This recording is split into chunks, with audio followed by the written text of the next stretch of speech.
SSC মামলায় হাইকোর্টের রায়ে চাকরি গিয়েছে প্রায় 22,000-এর। আর এরপরেই মুখ্যমন্ত্রী মমতা বন্দ্যোপাধ্যায়ের পদত্যাগের দাবি তুলেছেন কলকাতা হাইকোর্টের অবসরপ্রাপ্ত বিচারপতি অভিজিৎ গঙ্গোপাধ্যায়। বিচারপতির পদ থেকে অবসর নেওয়ার পর তিনি এখন বিজেপির প্রার্থী, তমলুক থেকে ভোটে লড়ছেন।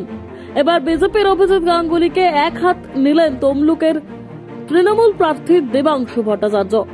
অবসরপ্রাপ্ত বিচারপতিকে নিশানা করে দেবাংশু বললেন, মানুষের চাকরি যাচ্ছে, কত কত ছেলেমেয়েরা অসহায় হয়ে পড়ছে, কেউ কেউ ভুল সিদ্ধান্ত না নিয়ে ফেলেন। সেই চিন্তা যখন আমরা করছি তখন তিনি আনন্দে ফুর্তি করছেন।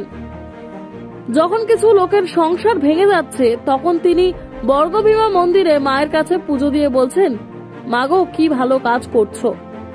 উল্লেখ্য, আজই কলকাতা হাইকোর্টের বিচারপতি দেবাংশু বসাক ও বিচারপতি মোহাম্মদ সাব্বার রশিদের ডিভিশন বেঞ্চ এসএসসি নিয়োগ মামলার চূড়ান্ত রায় ঘোষণা করেছে।